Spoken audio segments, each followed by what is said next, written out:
has broke loose in Canada. We have to talk about these protests that are erupting across the country in numbers that, frankly, we just haven't really seen before.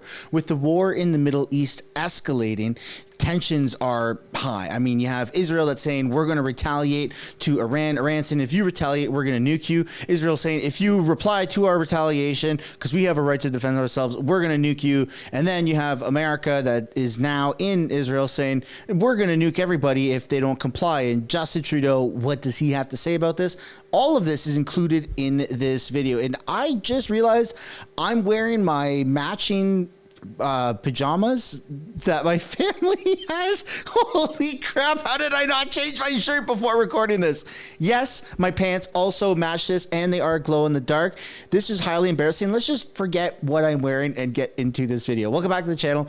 Welcome back to another video, everybody. Before we get into it, I do want to encourage you all to smash the like button and subscribe if you haven't yet already. It does really help grow the channel. And I also want to announce that there are stickers for sale, sticker packs to be exact. Link down below in the description or the pinned comment below. There is the liberal only scams, Freeland on a broom, Trudeau must go, keep calm and never vote liberal, and stop the WEF, as well as other stickers and sticker packs. And as well, just a reminder that channel members do get 15% off. The link is on a community tab. You have to be a channel member to see that. Without further ado, let's get into it, and let's just completely ignore what I am wearing. This is so embarrassing. I am so sorry. All right, Conservatives are sitting at 221 projected seats with bottom line at 195, top end at 246. Liberals at 61, not looking good for Trudeau. The Bloc still at 42. NDP at, hold on here, I got to zoom in every time. My eyes aren't that good here. It's not to be condescending, Jag. I would never do that. 17 projected seats. Little amount of points for a little man. Conservatives 99% likely across the board of winning the most seats and of odds of a majority, winning a majority government. So polls are looking good, especially with how much divisiveness is really going on here in Canada. And we're going to take a look at what Justin Trudeau has to say in a moment. But first, let's really focus on what's happening in the Middle East, because the rise in what's going on there, those tensions is really applicable to what's going on here in Canada. All right, so Israel says that it will use nuclear weapons if Iran makes a mistake to strike Israel again. Iran says it will destroy Israel's entire energy infrastructure, including power plants, refineries, and gas fields if Israel strikes Iran. Then you have Donald Trump says Israel should strike Iran's nuclear facilities. Then Syria officially applies to join BRICS. And then Netanyahu has this to say, which pretty much slams the French President Macron after he called for a halt in sending weapons to Israel for use in Gaza. What a disgrace. Israel will win with or without their support. I have a message. I have a message for President Macron. Today, Israel is defending itself on 7 fronts against the enemies of civilization. We're fighting in Gaza against Hamas, those savages who murdered, raped, beheaded, and burned our people on October 7th. We're fighting in Lebanon against Hezbollah, the most heavily armed terror organization in the world, which was planning an even greater massacre than October 7th on our northern border, and that has rocketed Israeli towns and cities for nearly a year. We're fighting against the Houthis in Yemen and the Shiite militias in Iraq and Syria that together have launched hundreds of drones and missile attacks against Israel. We're fighting against terrorists in Judea and Samaria who are trying to murder civilians in the heart of our cities. And we're fighting against Iran, which last week fired over 200 ballistic missiles directly at Israel, and which stands behind the 7-front war against Israel. As Israel fights the forces of barbarism led by Iran, all civilized countries should be standing firmly by Israel's side. Yet President Macron and some other Western leaders are now calling for an arms embargo against Israel. Shame on them. Is Iran imposing an arms embargo on Hezbollah, on the Houthis, on Hamas, and on its other proxies? Of course not. The axis of terror stands together. But countries who supposedly oppose this terror axis call for an arms embargo on Israel. What a disgrace. Well, let me tell you this. Israel will win with or without their support. But their shame will continue long after the war is won. For in defending ourselves against this barbarism, Israel is defending civilizations against those who seek to impose a dark age of fanaticism on all of us. Rest assured, Israel will fight until the battle is won, for our sake and for the sake of the peace and security of the entire world. Right. And so whoever strikes first is going to get a retaliatory response of nuclear. That's just kind of where things are headed. But I'd love to know what you guys think down below in the comments. And just moments ago, we have a confirmation that the commander of the U.S. Central Command has arrived in Israel. He's there to help Israel plan the counterstrike against the Islamic regime in Iran, as well as prepare the USA-backed defense against any retaliatory strikes from Tehran. And from my understanding, the 180 plus missiles that were launched from Iran that did successfully hit different parts of Israel, those are ballistic missiles. Now, if I'm not mistaken, the Iron Dome is not really, I think it's like three different, there's three different components to the Iron Dome. There's long range, medium range, and short range interception.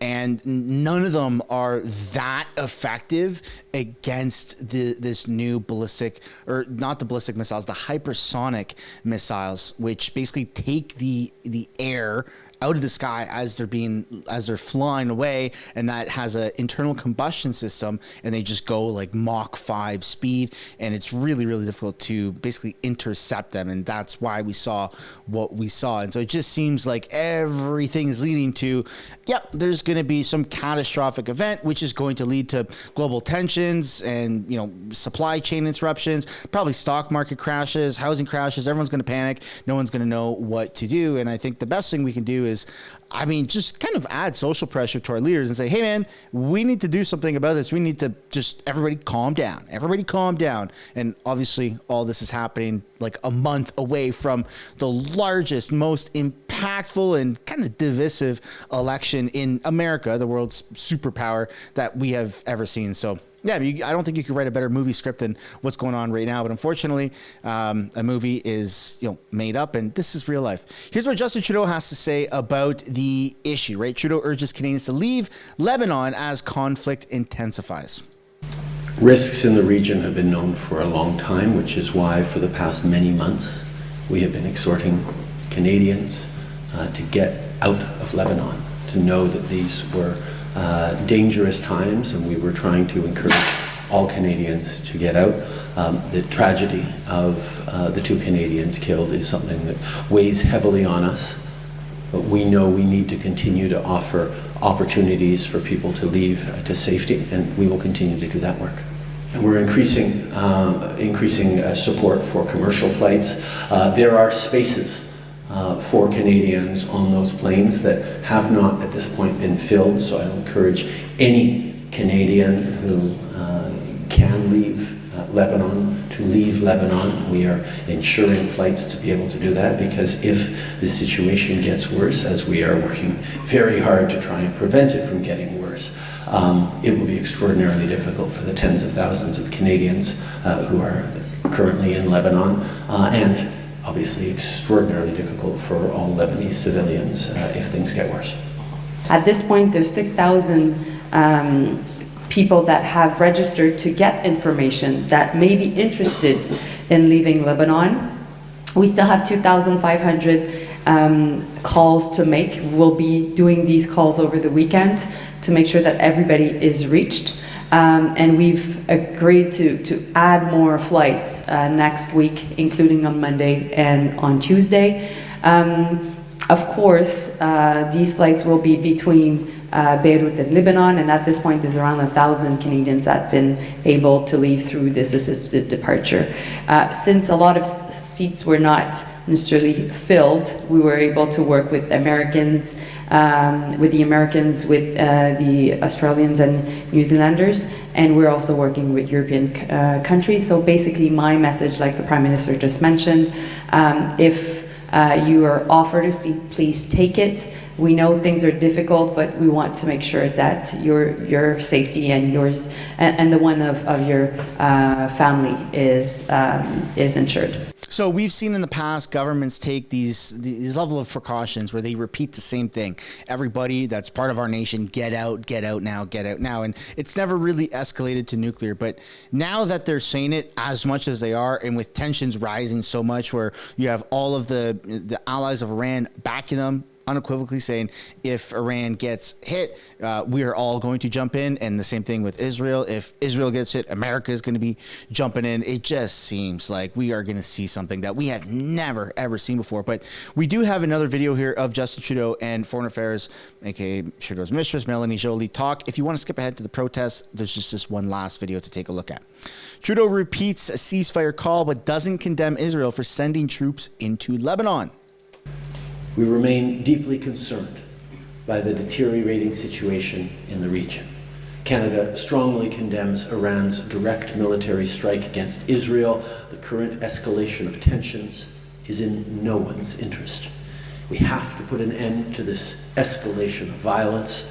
We, along with our G7 partners, are calling on all parties to do everything in their power to protect civilian populations, to allow humanitarian aid to urgently reach those who need it, and to respect international humanitarian law. We must find a path towards a ceasefire and the release of hostages, and Canada supports efforts by the US, Qatar, and Egypt to reach such a deal.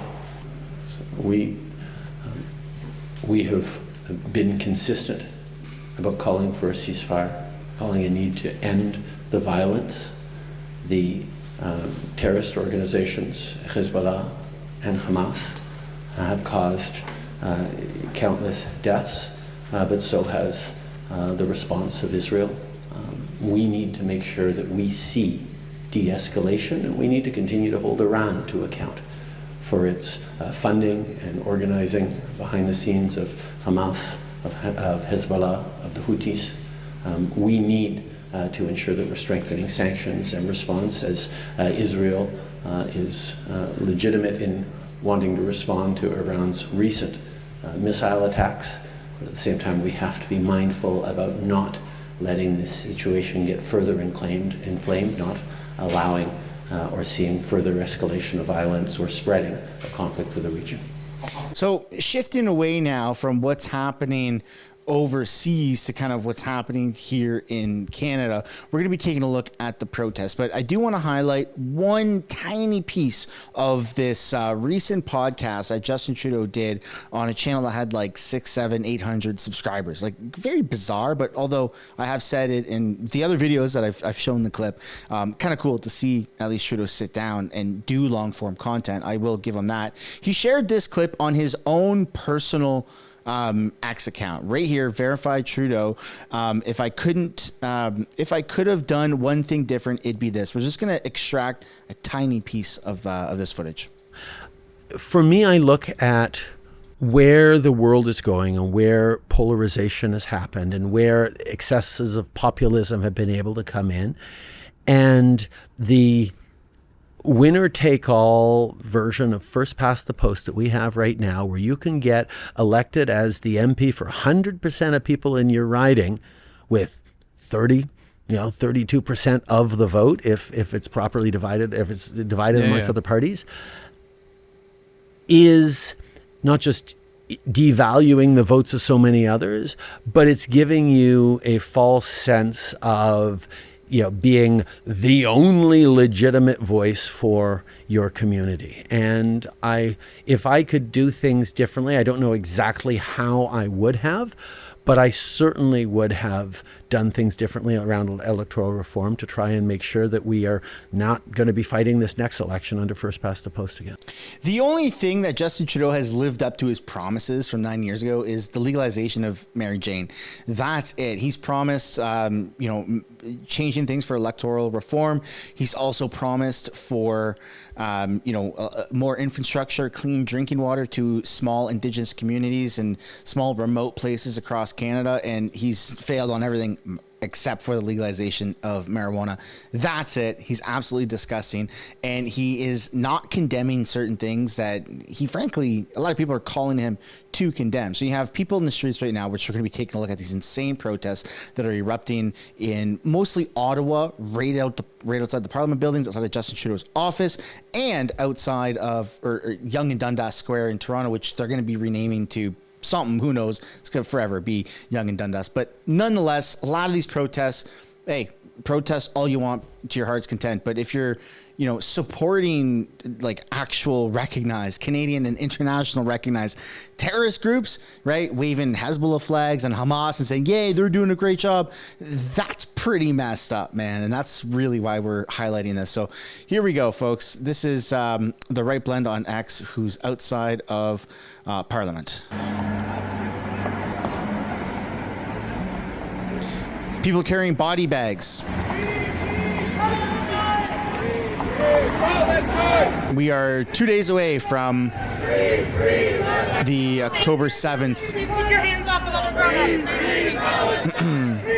milestone of 1 year. Free Palestine! Free Palestine! Free Palestine! Free Palestine! Free Lebanon! Free Lebanon! Israel out of Lebanon! Israel out of Palestine! And you have some people have. If you look around, there's a mixture of people that are supporting Hezbollah, people that are supporting Hamas. There's also counter protesters. There's people from Iran that are saying, hey, Iran is being held hostage by Hezbollah. There's just so many different variations of these protests.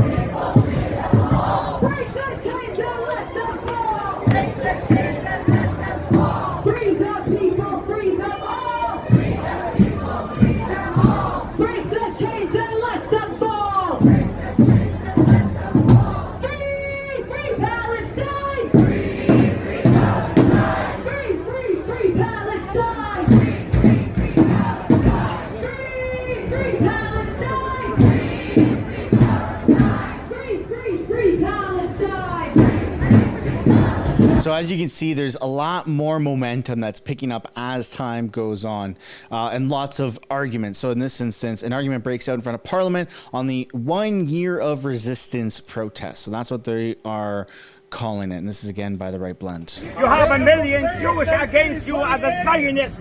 How much are you paid by the Zionist club? Yeah, I think you are. Free Palestine! Free Palestine! When is this birthday? When is this birthday? 75 years, it was Palestine.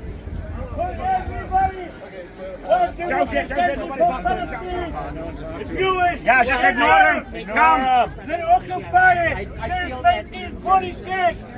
And as time goes on, as the protests, pick up a lot of momentum, there are extreme amounts of tensions and fights and altercations that break out, and police, they go in and they break it up. And we're going to take a look at that in Toronto. But this might be the last clip here of Ottawa. So these are Iranian protesters that are against Iran, what's basically happening in Iran and how they're being held, hostage in conjunction with all the terrorist entities over there.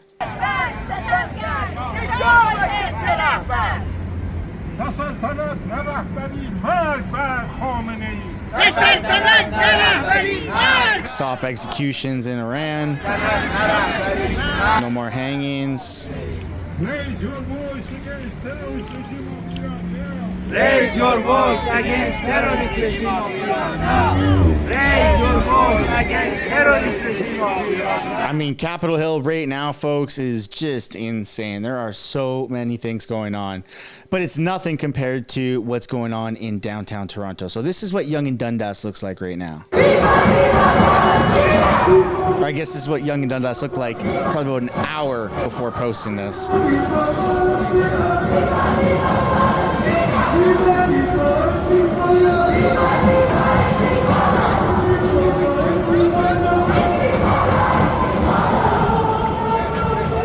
Yeah, as you can see, just completely packed to the brim. Now we do have on the ground footage here. So there's a union leader, Mr. Coop himself, Fred Hahn, who attended the weekend October 7th protests to greet all his fans. I mean, it's just crazy. Oh, there's Fred Hahn. He's the is it the OPSU leader there? Oh, sorry, QP leader who the Zion lobby's going after. Yeah. Kind of crazy. And then you've got some more protest footage. Yo, we got all the resistance flags out. Holding it down. Yes. All the flags are out, guys. Holding it down. Yeah. Holding it down. The resistance. And I mean, as this goes on, right, they're calling for a ceasefire, some of these protests, which is, I think, something that a lot of people can agree with. I think that we're all fed up with the, firing retaliatory response. I think that everybody could just collectively come together on a ceasefire. Just that one statement there would unite so many different sides. So the left, the right, the middle, the ultra left, the ultra right, whatever it is. I think just a ceasefire across the board, everyone could accumulatively come together, unanimously support that. We do have a little bit more footage here. This is by Karima. Real effective.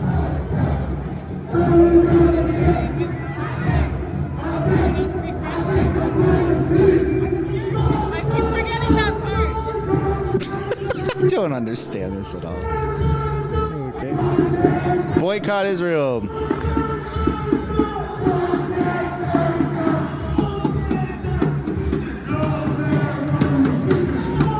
Oh, writing with permanent marker on a building. That's lovely.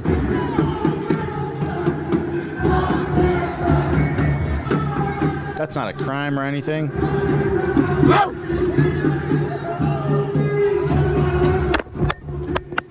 All right, so craziness going on no matter what angle you're taking. We do have one more footage here, whether it's Brian Lilly from the Toronto Sun who took it or sharing it. Let's take a look.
So before we continue and get into the last little bit here of this footage, I just want to notice, or I want to point out that I've noticed I don't think I've seen one single Canadian flag in any of these protests. And also, I mean, people are tired of just saying, Israel can destroy Iran, or Iran or Palestine should destroy Israel. I think that if everyone just dropped that rhetoric and said, you know what, let's just call for a ceasefire across the board. Let's all just try to figure this out here.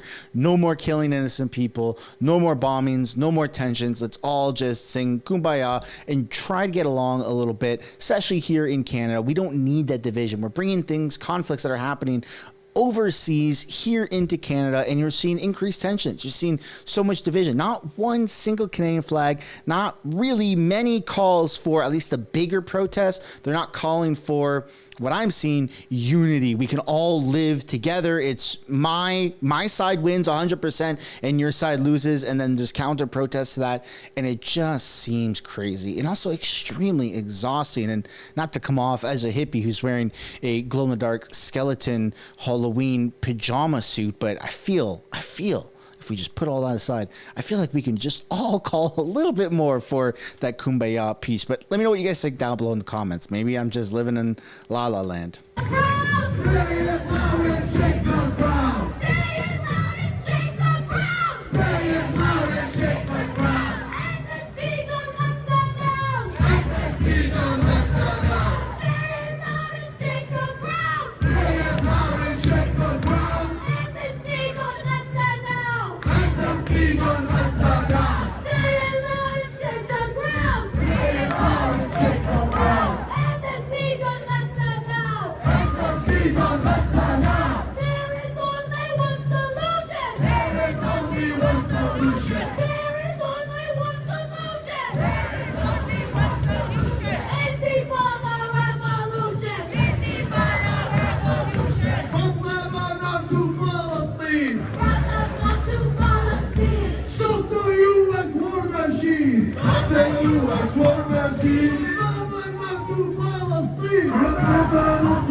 One thing I just can't get behind, obviously, was quite a few things I can't get behind, but nonetheless, is there is only one solution. Look, I am not really the biggest Star Wars nerd out there, but I do dabble a little bit in that make-believe universe. And from what I understand is only Sith deal in absolutes. I feel like saying there is only one solution. How about just we all call for a ceasefire and criticize our politicians for not doing the same, right? Even though Justin Trudeau at the start of the video, I did show in a press conference, I believe in France with Melanie Joly, did say we should be calling for a ceasefire. I feel like he should be doing a little bit more to voice that, and instead of just directing press conferences, even directing Canadians, saying, look, I understand there's a lot of frustrations, everyone's protesting their side, but we are Canada after all, and we do have a bit of a international airport mentality as our culture defines, which is, again,